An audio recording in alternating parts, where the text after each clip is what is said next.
Hello, everybody, and welcome to the Super Bowl edition of the Kelly Green Hour as we are less than 48 hours away from Super Bowl 59 kicking off between your Philadelphia Eagles and the two-time defending Super Bowl champion, Kansas City Chiefs. I'm your host, LJ Harrell, and as always, I'm joined by my co-host, Connor Donald. It has been about a little less than 2 weeks. But we're back and we're ready to talk Super Bowl 59, give our predictions, keys to the game, what to watch for, and anything in between. Connor, how's it going, man? Man, like I said right before we came on the air, I completely tuned out of the national media from about Wednesday or Thursday last week because these 2 weeks are the longest 2 weeks. I tuned in a little bit today just to hear the reaction to the Hall of Fame stuff because that's about the most interesting thing was the Hall of Fame and the MVP going to Josh Allen and stuff. But otherwise, they were just filling gaps all over the place. So I'm just so excited. 48 hours is going to be the longest 48 hours, but I am so pumped.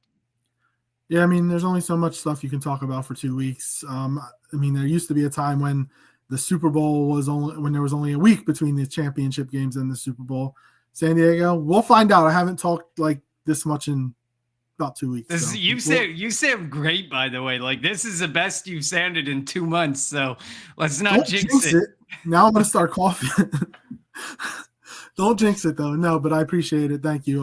We'll see how it goes over the next 45 minutes or so. As I'm about to.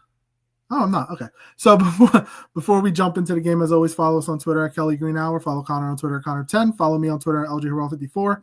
And follow the Eagles Pinpool Network on Twitter, YouTube, Facebook, and wherever you get your podcast at Eagles Pinpool Network. Be sure to rate, review, like, subscribe, and all of that. And if you're tuning in live, let us know your thoughts on the Super Bowl, your prediction, your MVP, an offensive key, a defensive key, players on offense and defense to watch.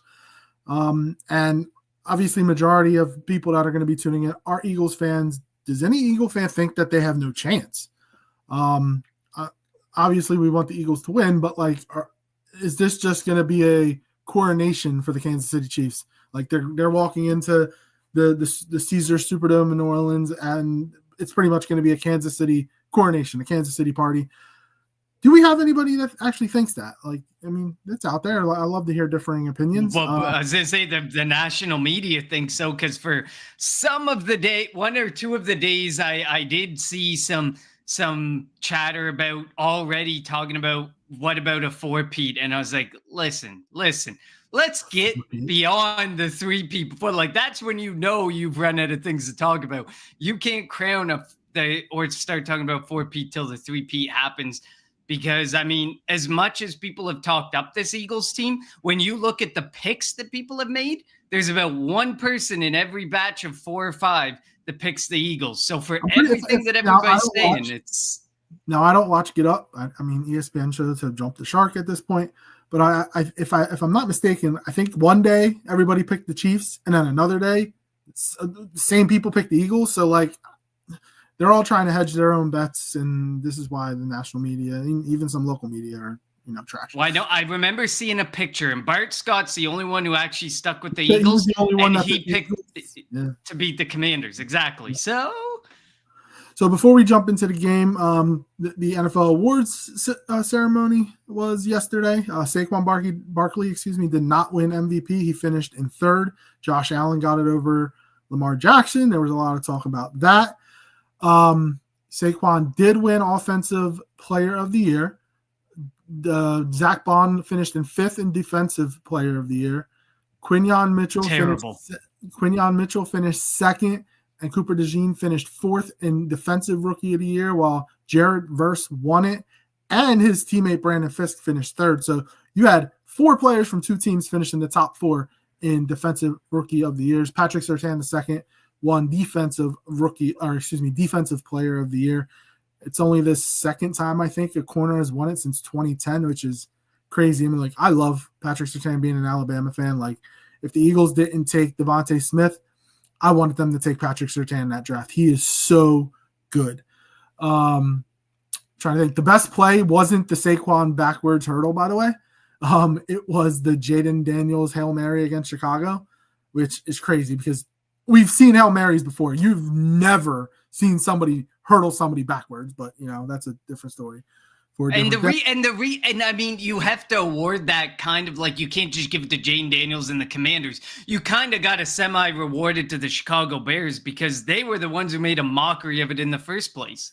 Yeah, that one corner that was in the Tyreek Stevenson, who was messing with the fans, around like he won with the fans, and then he's the one I think who tipped it back to who caught it? Was it Brown that caught it? I think.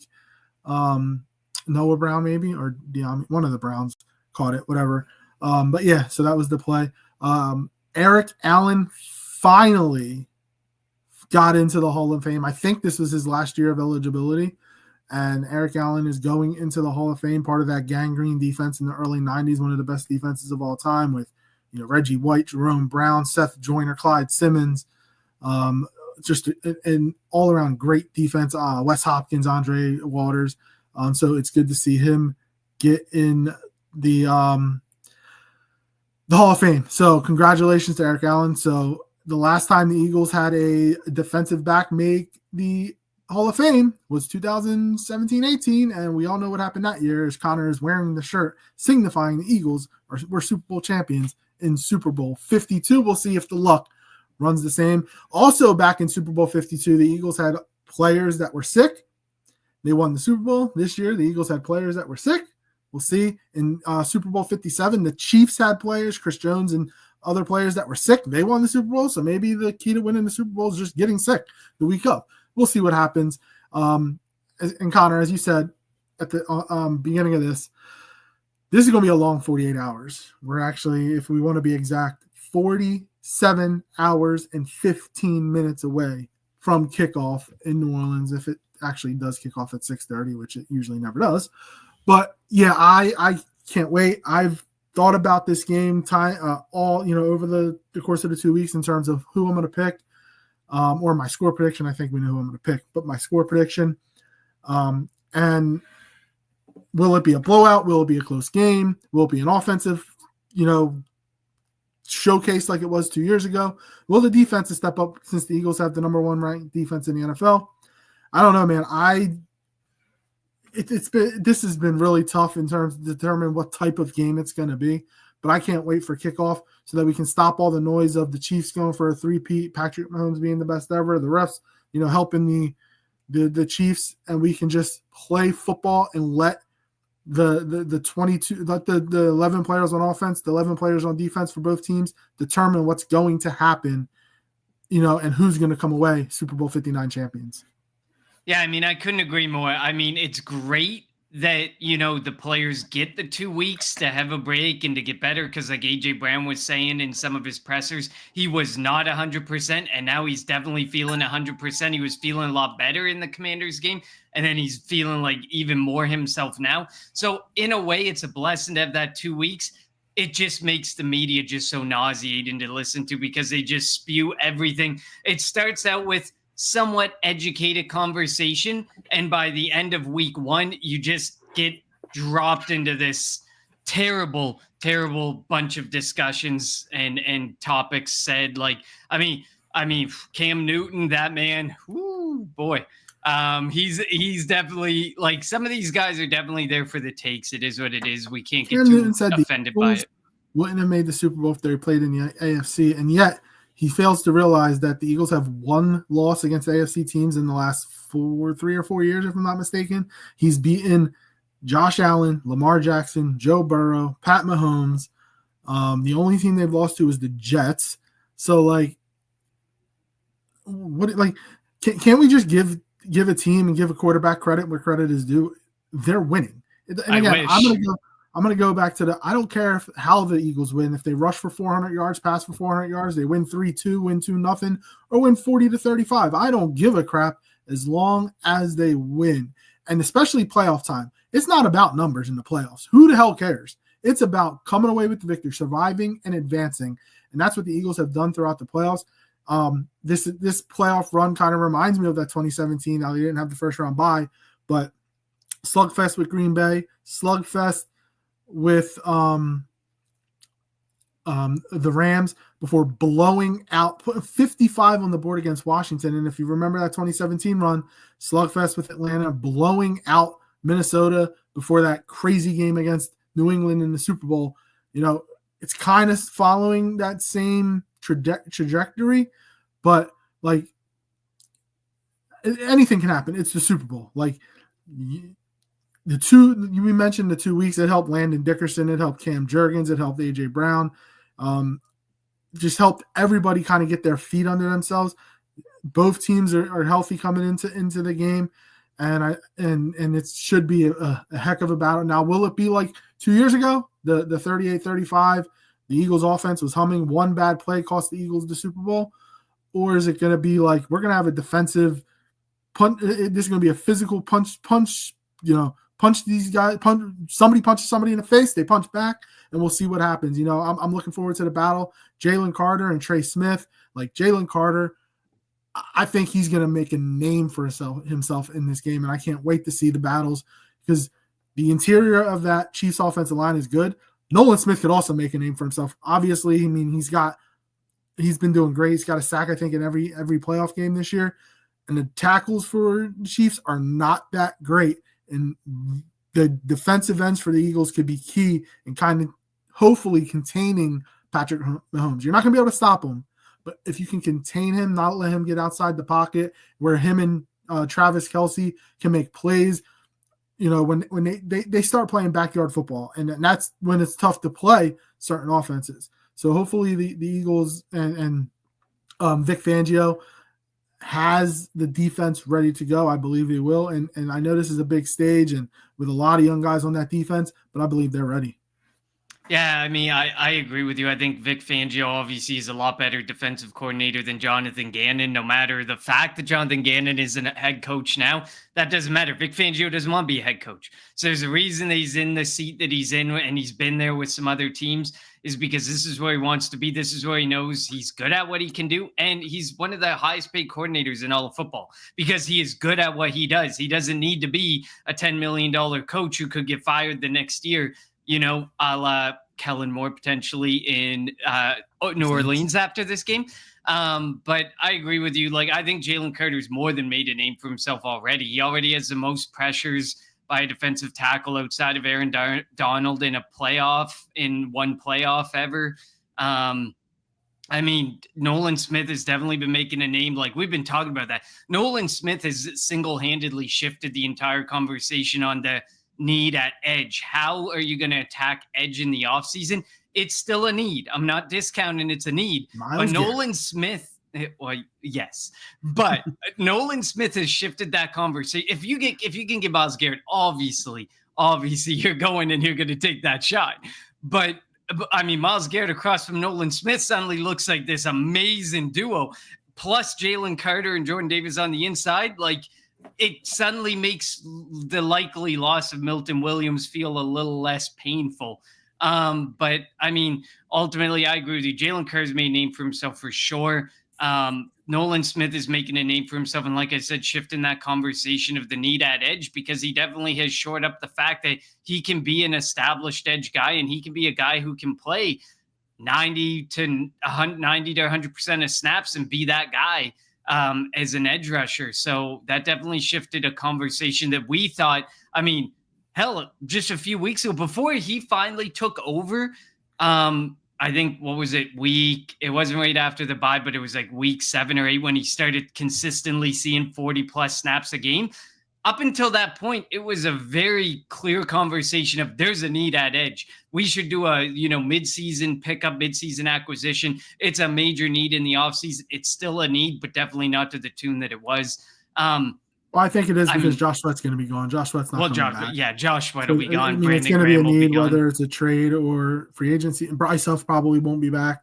Whether it's a trade, free agency, signing, draft pick, it definitely will be a need. But that's something I'm not really – I mean, kind of have to worry about it because we have to get after Patrick Mahomes.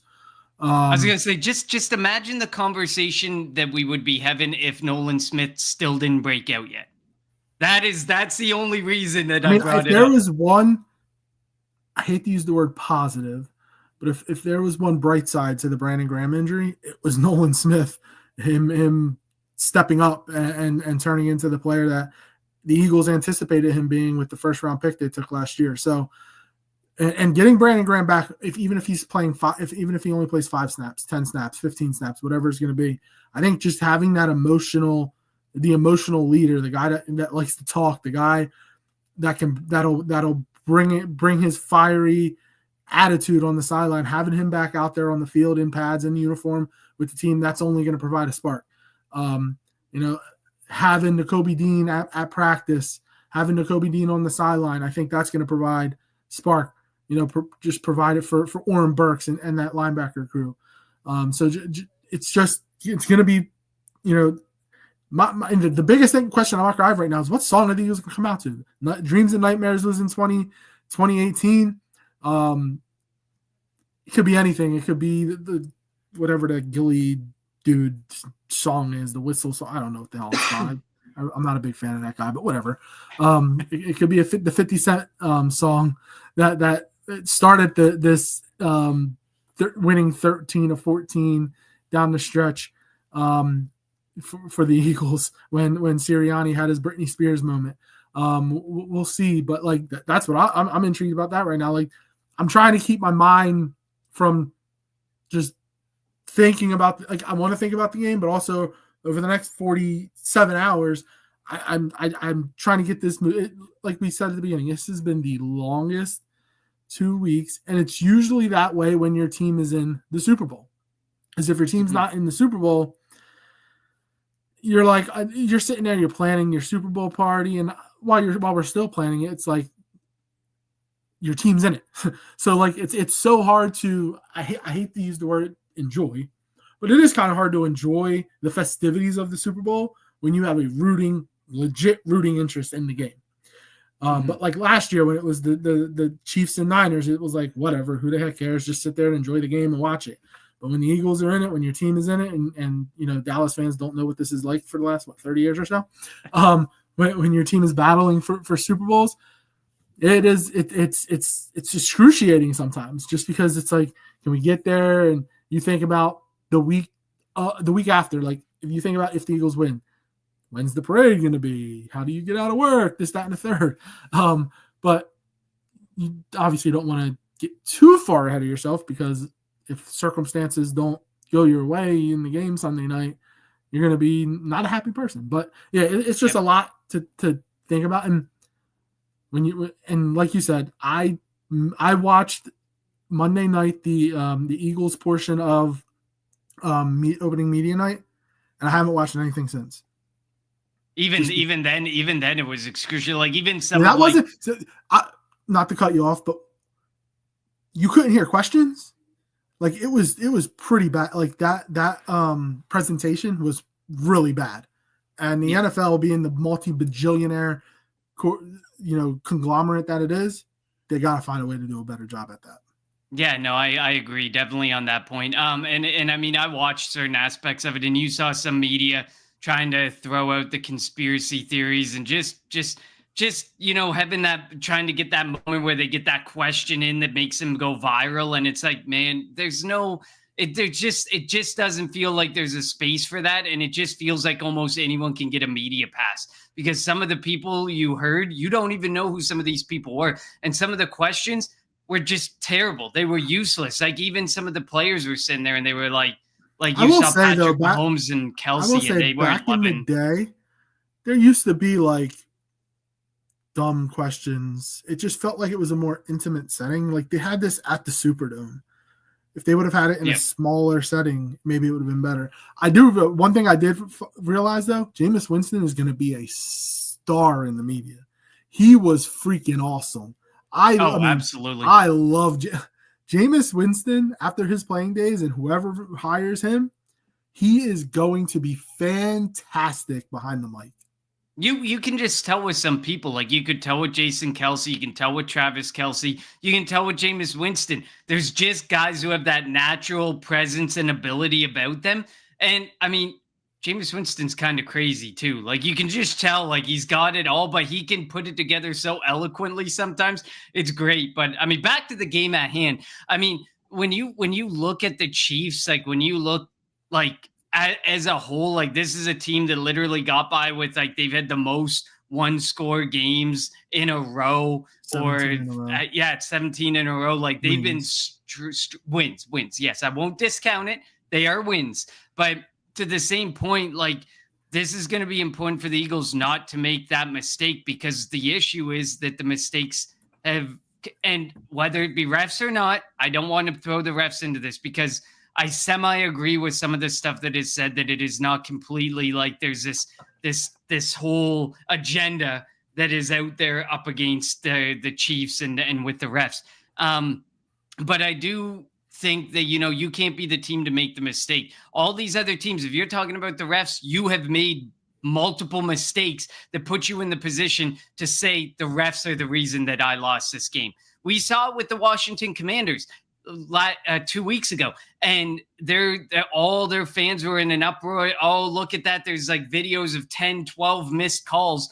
You could probably make the same amount of calls back the other way for the Commanders, that they had missed calls from the referees. And they also had tons of turnovers, lots of situations that just didn't work in their favor. So you want to make sure that you're not the team making the mistake. And one of the things with this Kansas City Chiefs team, this offense ranks number 1 in time per drive and number 1 in plays per drive.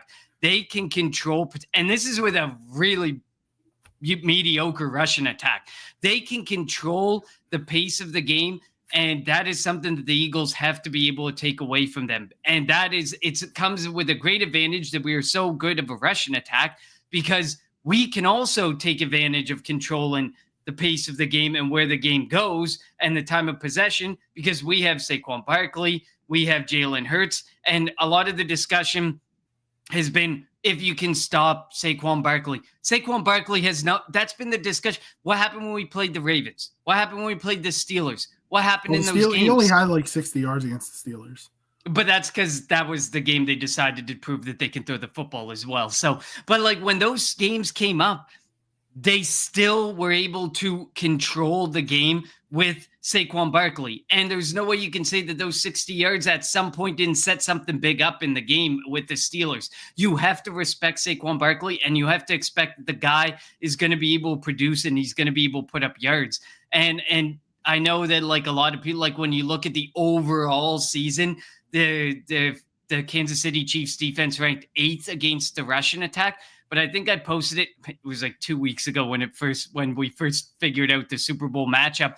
But from week 10 onward, they were giving up 30 to 40 more yards per game than the first 9 weeks of the season Russian-wise. And in the AFC Championship game, the Bills stopped running the football. Like James Cook was averaging six plus yards a carry, had like 80 yards rushing, and like there's all this talk of the Chiefs defense hasn't given up 100 yards rushing to a running back in a couple of years. They gave up 100 yards in week 1 to Lamar Jackson. But if the Bills run with James Cook, he gets 100 yards rushing. And the Eagles aren't going to stop running the football. If they have success, they're going to run it. And against, if I'm remembering the stat correctly, against the Bills, when the Chiefs had 8 men in the box, the Chiefs averaged like 6 yards a carry. Like you when it comes against facing the Eagles, just pick your poison, because if you're going to put 8 men in the box and you're going to have one-on-one with AJ Brown and Devontae Smith, good luck. And if you're going to, double one of them and have a light box, then we can run it with AJ Brown, and then haven't even mentioned Dallas Goedert yet, who can tear apart the middle of the field. So again, it's pick your poison. If the Eagles don't make mistakes, they win this game. If you're talking about from 1 to 53, the Eagles are a better team. Obviously, the Chiefs have the better head coach, and the Chiefs have the better quarterback. But as a team, 1 to 53, Eagles are better. And it's crazy that the line hasn't moved. I think it's been 1.5 since the matchup has been declared. And obviously, I think that has a lot to do with, the Chiefs being 2 times champs, and nobody's really given Jalen Hurts the respect that he deserves. But, I mean, I think that Jalen is going to come out and try to, and not try, but and prove his doubters that look. He always says it. He doesn't care about stats. All he cares about is winning, and I think that that's 1,000% true when it comes to Jalen Hurts. But if he has that opportunity to sling it just like he did in the Super Bowl 2 years ago, he had better numbers than um, Patrick Mahomes in Super Bowl 57. One bad play. Yep. One bad play. He could have been the MVP in a loss. But Yep. one fumble, it was the difference in the game. And the penalty at the end, which but we won't go into the refs. We're trying to avoid the refs. I'm just saying point. The penalty was it was ticky-tacky like, for sure. If Jalen can just continue, or Jalen can come out, and I think that he's going to want to come out and they're going to want to probably try to throw the football early, but you don't. If I'm the Eagles, you don't go away with what got you there, and that's Saquon Barkley. But you can use Jalen, obviously, A.J. Brown, Devontae Smith, Dallas Goedert, Grant Calcaterra. You can use these guys in the passing game to help set up the run. Oh yeah, absolutely. I mean, we know, and like everybody talks about Jalen Hurts and if he can throw. What about up against this blitz that they have in Kansas City? He faces blitz before, and in the last Super Bowl, I think I saw the tweet just today that he threw 74% against the blitz last time that they met. What I think is funny is in the Super Bowl, like you just said, 74% against the blitz. He had a great game. They lost. Last year when they played him in the regular season, he didn't play that great, and they won. So, like, you don't necessarily need Jalen to outplay Patrick Mahomes to win, but I think that for him and just to go out there and prove that like he belongs in that stratosphere of, now obviously it's Patrick Mahomes, and then go 3 notches below, it's Lamar, Josh Allen, Joe Burrow. He wants to prove that he belongs into that stratosphere of quarterbacks, which if he wins a Super Bowl, I mean, he's already been to 2 Super Bowls. Lamar's been to none, Josh Allen's been to none, Joe Burrow's been to 1. He wins a Super Bowl, there's no reason you don't put him above those 3 guys. And I know that that's been a discussion point within the national media too.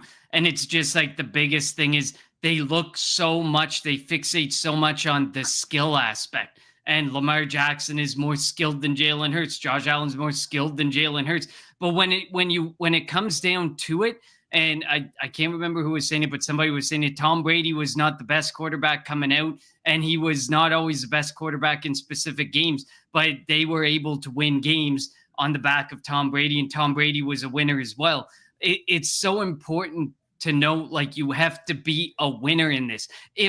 What does Josh Allen and Lamar Jackson, what is the lament to their careers if they never make a Super Bowl, if they never win a Super Bowl? Are we just going to sit there and say, well, stylistically and skill-wise, they were amazing? That's not putting you in the Hall of Fame. Eli freaking Manning isn't in the Hall of Fame with 2 Super Bowls. Well, he's the definition of average, by the way. He is like the 500 career. I know, but I think that it's important to note that if Eli Manning with 2 Super Bowls is this was his first time on the ballot, but say he doesn't get through on the first couple of times because of the debate about it.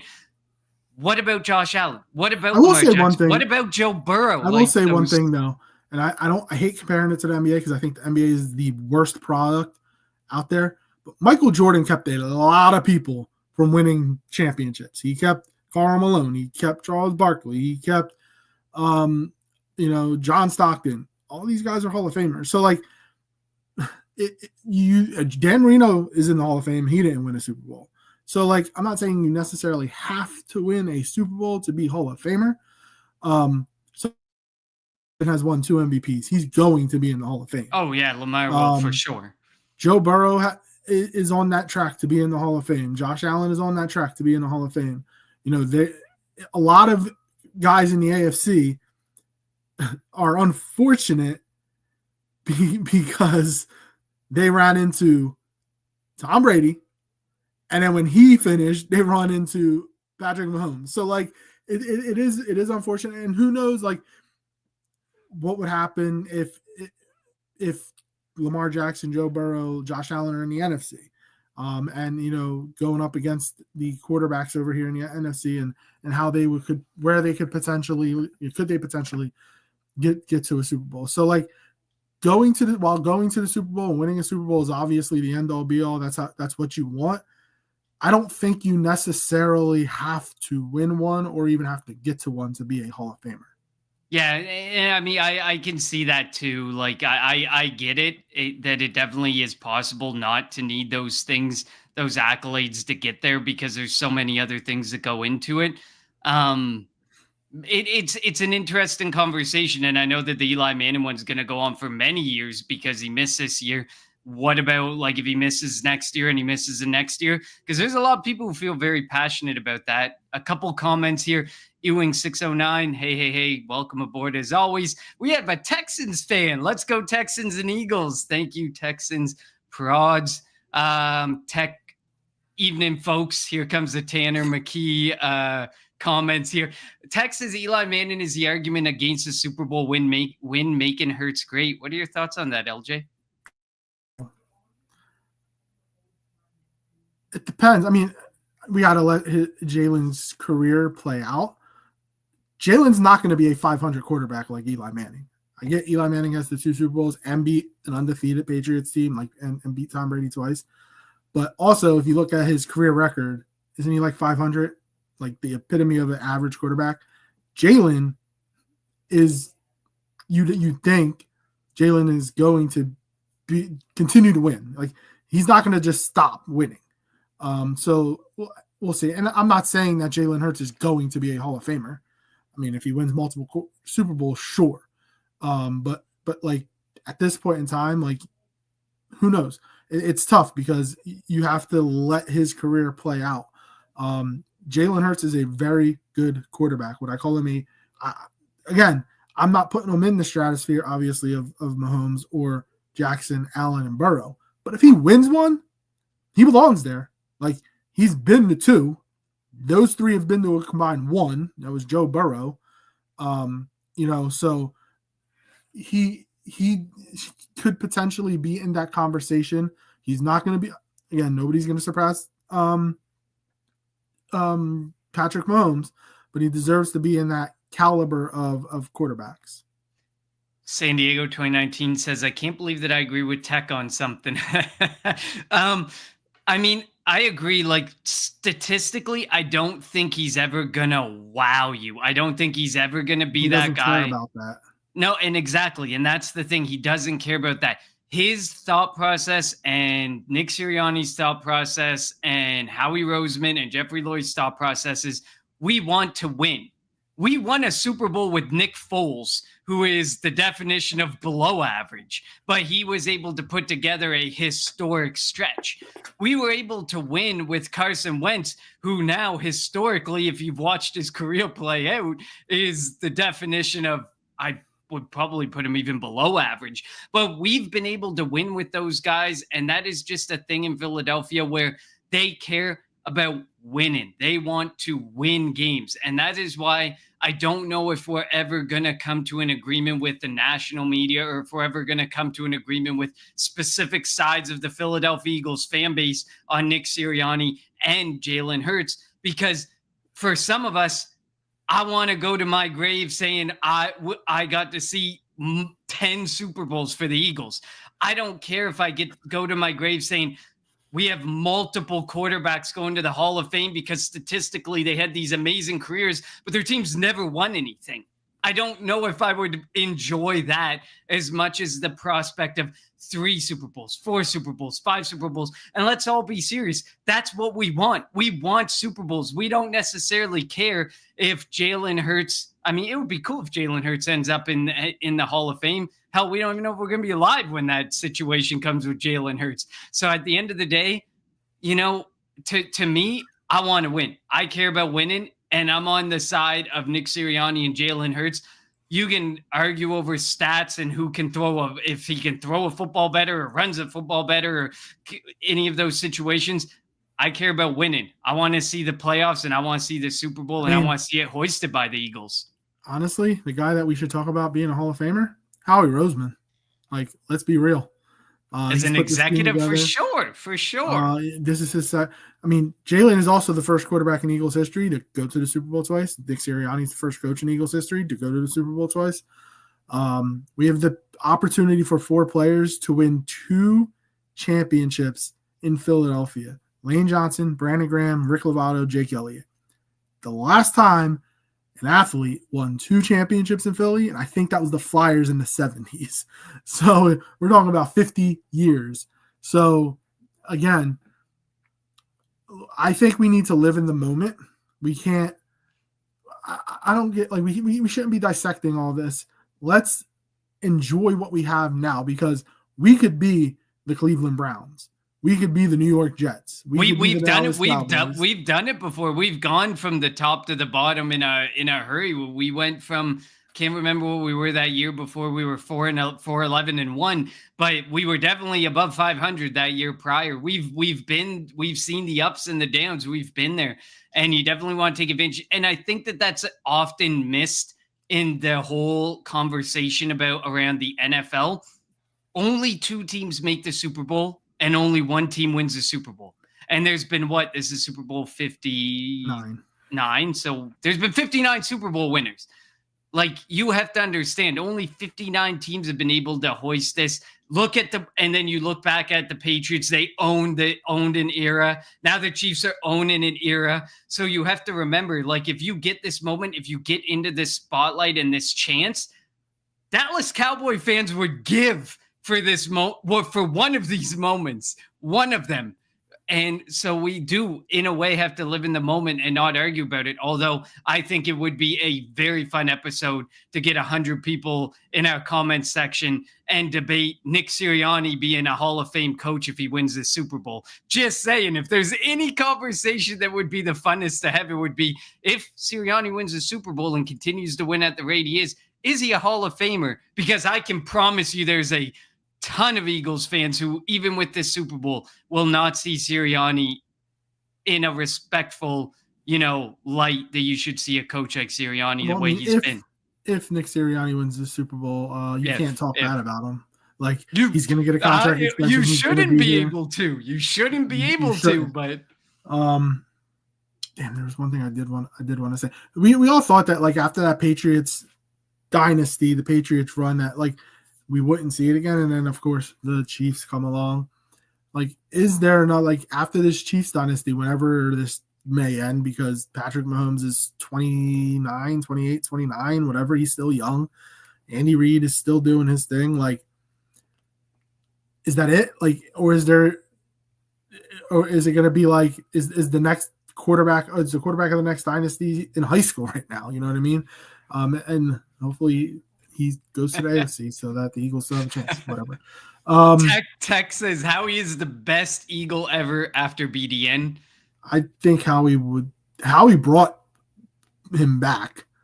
I mean, I think it's Howie. I mean, it has to be Howie, right? And remember, Howie got lambasted. Howie. I wanted Howie gone when they fired Doug. So we were airing episodes together because we've been doing this for, I think this is our 7th or 8th year. I can't even remember. Since that 2018 Super Bowl, pretty much, that season. Okay, so we've been doing, so this is our 7th season. And I remember for at least a season or two, LJ Harrell would never have put Howie Roseman in Hall of Fame in the same sentence. So we have come a long way on this show. I wanted Howie to stay on as the cap guy, but I wanted us to hire a football guy. And Howie has nailed his Look at his last 3 drafts. The free agent now. I mean, obviously not every free agent. Bryce Huff didn't hit. 2017, all those free agents they were a bunch of 1-year deals. LeGarrette Blount, trading for Jay Ajayi, Alshon Jeffrey, like every trade for Ronald Darby, like everything hit in 2017. That's why he won the Super Bowl. And then he decided to bring all the old guys back. That didn't really work out. Like, and then he took Rager over Jefferson. But you think about it, like if we take Jefferson, do we have AJ Brown and Devontae Smith? If we take Bijan Robinson, if the Falcons didn't take him, do we have Jalen Carter and Saquon Barkley? Like, things happen for a reason. And it's worked out, for the most part for Howie and the Eagles. Yeah, it definitely has worked out for Howie and the Eagles. San Diego 2019 says Howie should definitely get in there. There are a lot of teams that you guys mentioned that don't really try to win. NFL shares profits, so they don't really have to win to make I money. mean, Dallas is, I think, the epitome of that, because all Jerry just wants to. Jerry doesn't want to He wants to manage, and he wants to make money. He wants to be the guy. You can tell with every press conference that he's done, especially with the hiring of Schottenheimer, that he wants to be in the middle of making decisions, good or bad. He doesn't care. He wants to make decisions. And like he's made the statement where he said, I don't own a team not to be a part of the decision making. Essentially, that's not verbatim, but that's essentially what he said. And you can definitely tell Jeffrey Lurie, is he involved in the head coach and hiring? Definitely. Has he missed on some? A couple, but even like Chip Kelly, even though you can definitely say it was a miss, it had its moments where it kind of started to look like a hit. But Jeffrey Lurie has definitely, like, he knows where his boundaries are. Jeffrey Lurie is not going into, that we know of, he is not going into the war room on draft night and saying, he wants that to be. guy. The one thing about he wants to know about his team, and he wants to be involved to an extent, like you said. He doesn't want to get blindsided by things. I mean, he mentioned this week during one. He was getting interviewed at media night. He's like, when we hire coaches, we interview and hire coaches that nobody else was interviewing. Andy Reid was a quarterback's coach. Nobody was interviewing him. Doug Peterson was an offensive coordinator, didn't really call plays, but nobody was interviewing him. And Nick Sirianni was the offensive coordinator, but wasn't really calling plays. Nobody was interviewing him. Chip Kelly was the head coach at Oregon, and there was interest in him, but like that kind of was still out of the blue. Nobody really thought that Chip Kelly was going to become the head coach of the Eagles until he became head coach of the Eagles. So that's one thing that Lurie does deserve credit for, because he has a set of principles that the type of culture that he wants his team to abide by, that he wants his coach to abide by. And if they don't fit that, they're not getting hired by the Eagles. The one thing I like when it came to Sirianni, he did not expect to get interviewed. He was on vacation in Florida with his family, didn't have a suit, didn't have this. And they were like, just come in wearing whatever. And they, Howie Roseman, Jeffrey Lurie, they even went, they didn't dress up in suits. They wanted Sirianni to feel comfortable. And like the one thing that I do like about Sirianni is he hasn't changed once. And he always talks about it, because if he is changed up, the players will know that he's being fake, and then they won't trust him. He has been the same guy since day one. And that's why his players love him and love playing for him. Absolutely. I mean, they went during the bye week and they had a discussion with him because they felt, some of what he was doing was not who Nick Sirianni was. And then since then, the team has been on this almost unbeatable roll through the rest of the season. And it's been great to see. I mean, we have been judgmental of Nick Sirianni, but I don't think we've ever been completely off of Nick Sirianni like a lot of people.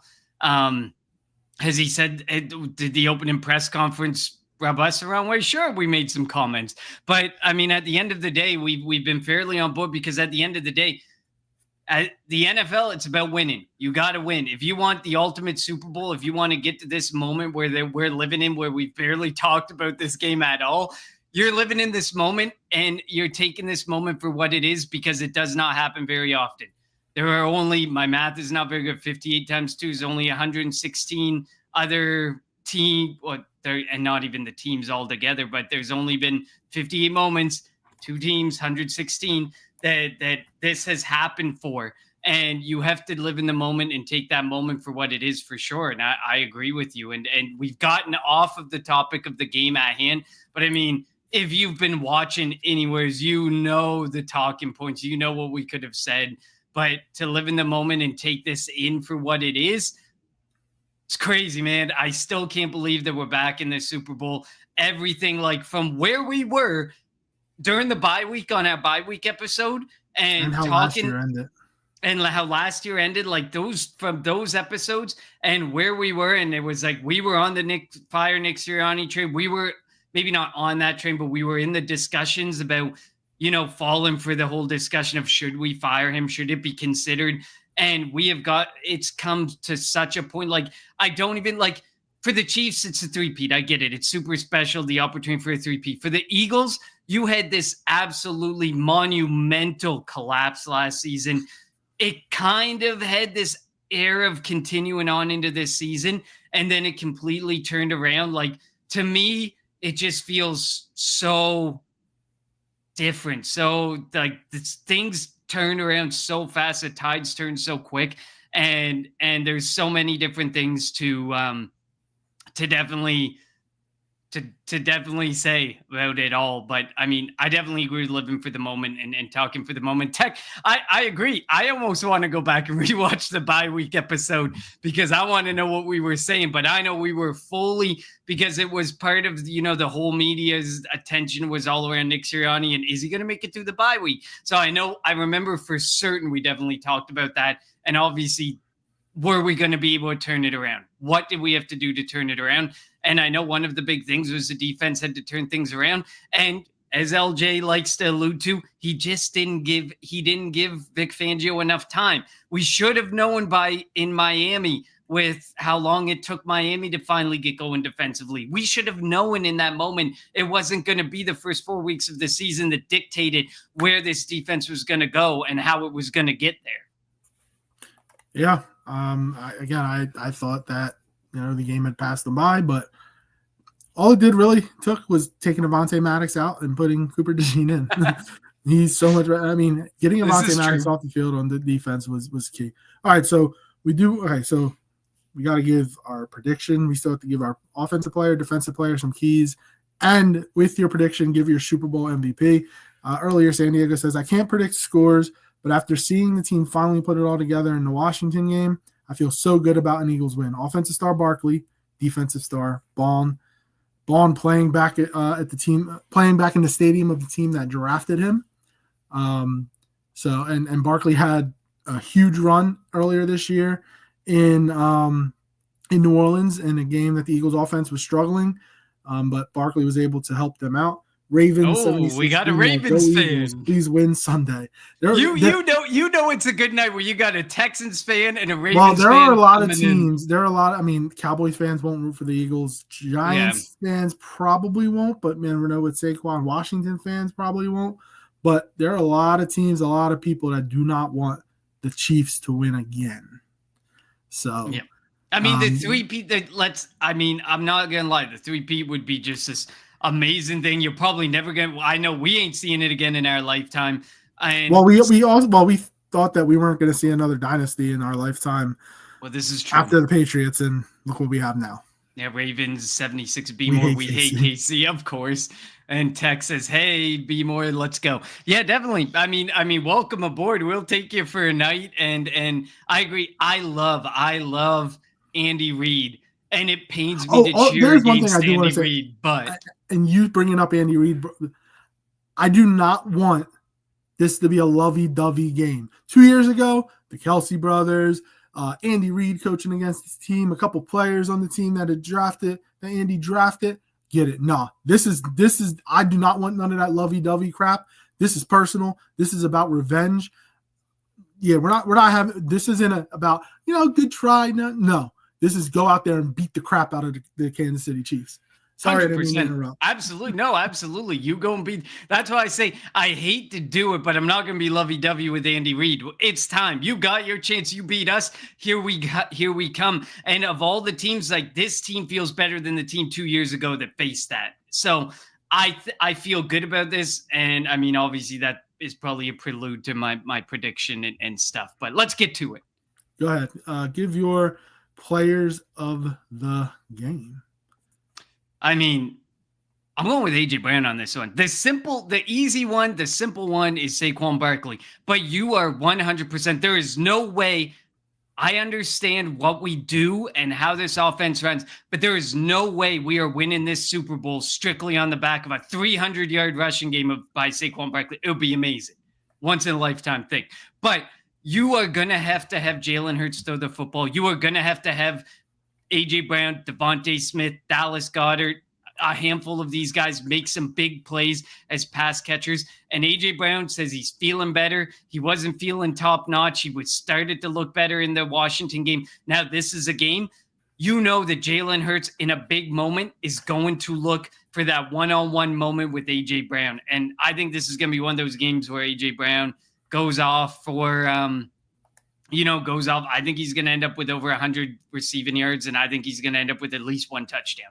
I definitely think it's going to happen. And I mean, that just goes to show like Jalen Hurts is definitely, I think, despite what everyone thinks about Saquon Barkley and that, we have to run and we're going to run a lot, I do still think Jalen Hurts is going to end up throwing for probably 250 plus yards. I do think at the end of the day, we saw it in the last Super Bowl, and obviously we didn't have Saquon Barkley, but you're going to end up having to throw the ball despite how much Saquon Barkley may dominate.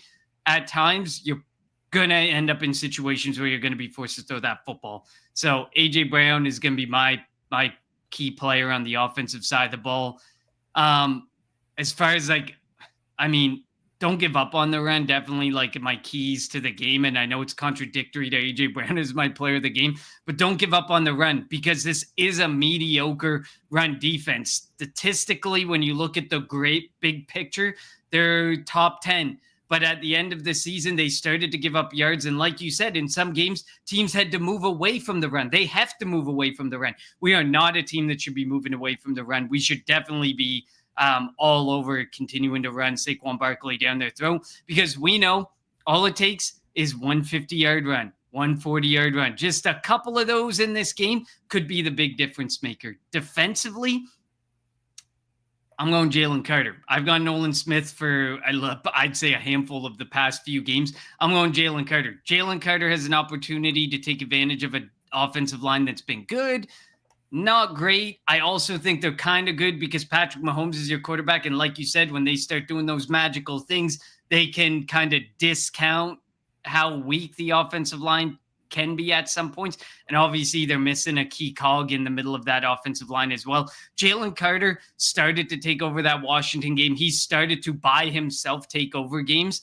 And it's going to take Jalen Carter taking over, ensuring that they can't get a run game going and ensuring that Patrick Mahomes is kind of contained a bit, which is my key to the game. Contain Patrick Mahomes. When he gets that Houdinery going on, that's when he makes the plays. If it's 3rd and 7 and he gets out of that pocket and he gets running, you can almost guarantee the man is getting a first down.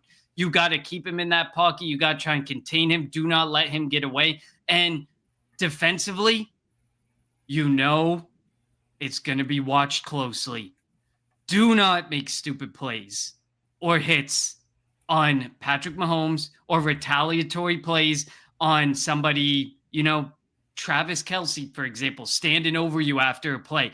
Do not do the retaliatory stuff because it is 100% always going to get called.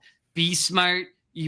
I am not one of those who is of the ilk that there is a controversy, but I'm just saying the refs will catch the retaliatory stuff. So play smart, be smart, and Jalen Carter take over the game. Fortunately, the Super Bowl, they kind of let the guys play a little bit more. So hopefully that continues.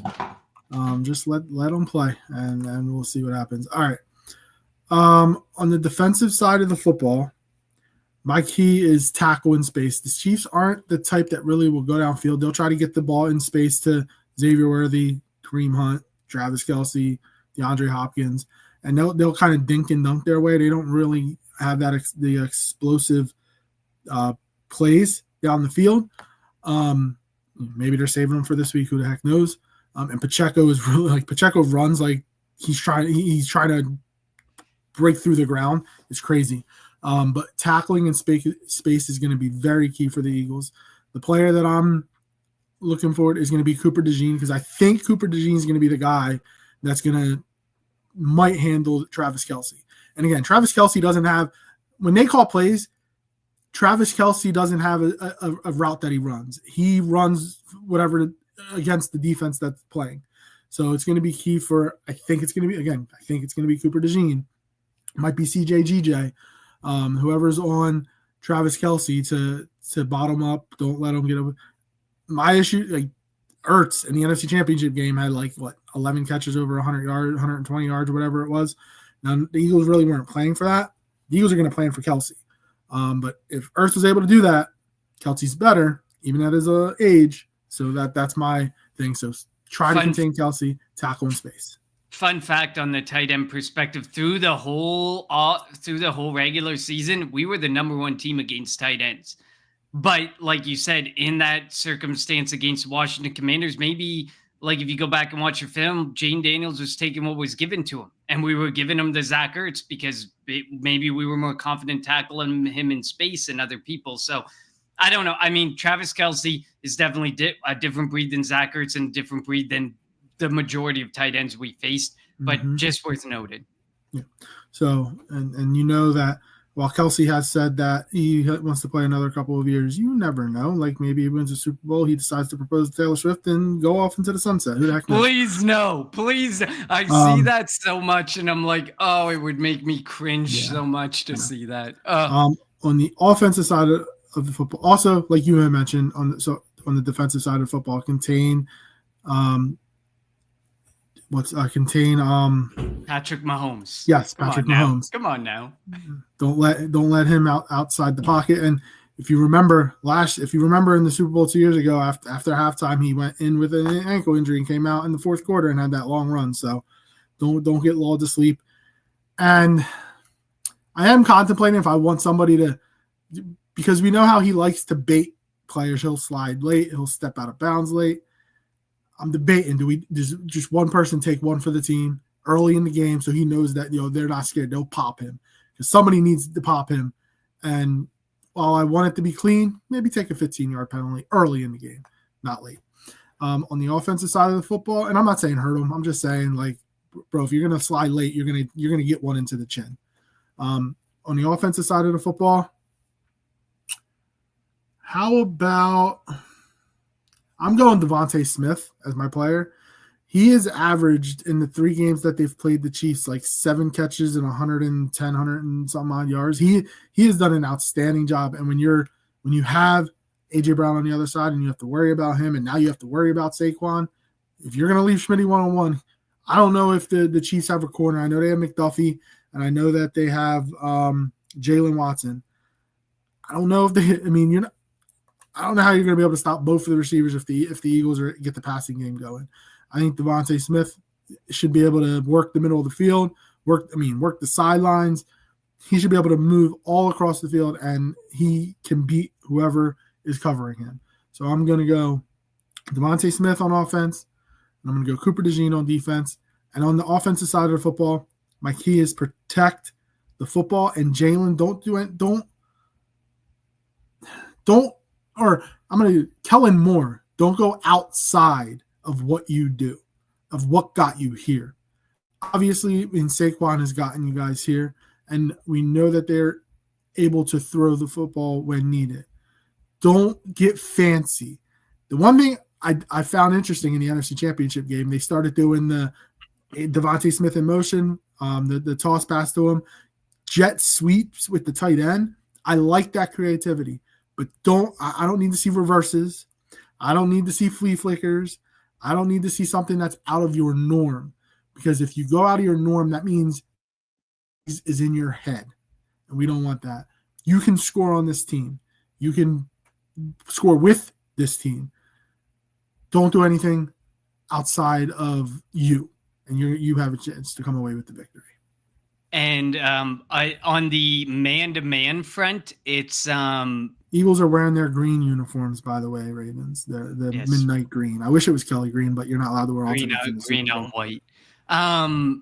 The Kansas City Chiefs play man 30% of the time. So 1 in 3 snaps by that math. It's the 12th ranked in the defensively in the NFL. So if you're going to go man-to-man, we know that Jalen Hurts loves the opportunity to go man-to-man and take advantage of A.J. Brown or Devontae Smith in that circumstance. So, ironically, you taking Smith and me taking Brown, either could have a big game. Both could have big games. We'll see. Well, and, while the Chiefs have faced Baltimore, good offense, the Bills, I don't know if they faced an offense that has a great running back, a great offensive line, 2 great receivers, and a really good tight. Like Eagles have that full package. Spags can draw up blitzes. Spags can find a way to come away or find a way to slow you down. But to stop this offense, I don't know if they'll be able to. So I'm expecting the Eagles to be able to do some damage. All right. With your prediction, give your Super Bowl MVP. Super Bowl MVP. Wow. And I have mine written down too, so I can't change it up. I'm going Jalen Carter. I picked him as my key player, and Carter as the MVP. As an MVP, sure. He's gonna win the defensive MVP. Yep, Or he's gonna win the MVP as a defensive tackle. I'm going with it. Yep, okay. I'm going with it. I think he's been a difference maker. He's a big difference maker.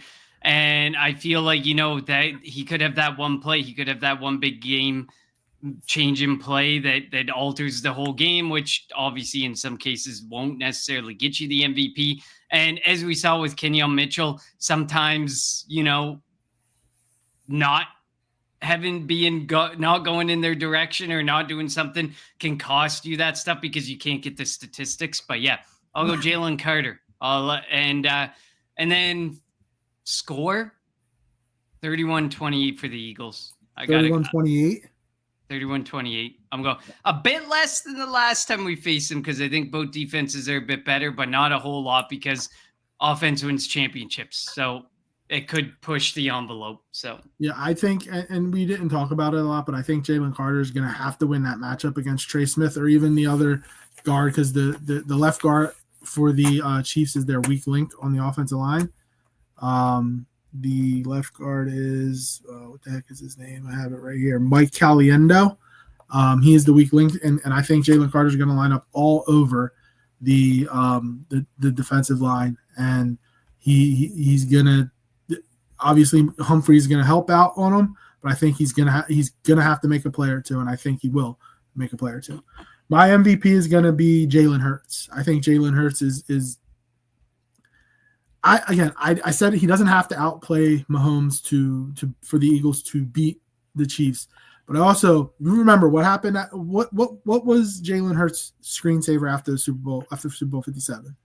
Him walking off the field with the red and yellow confetti, right? He doesn't want to feel that anymore. He doesn't want to feel that again. I think Jalen Hurts is going to ball, and I think Jalen Hurts is going to have a great game. I still think Saquon's going to have over 100 yards rushing. Saquon's going to get his plays, but I think Jalen is going to come out, and it's going to almost be like that Super Bowl 57, the way he was throwing the ball all over the field. Timing, anticipation, I think we're going to see that. I have the Eagles winning 31-27. I saw that. I was going to ignore it. Way to continue with the bet, Quentin. Appreciate it. But I say 31-27 Eagles. It's going to be close.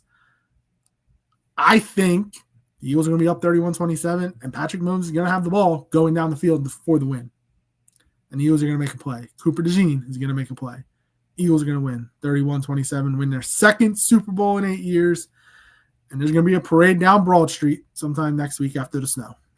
And Ravens 76B more MVP Barkley all day.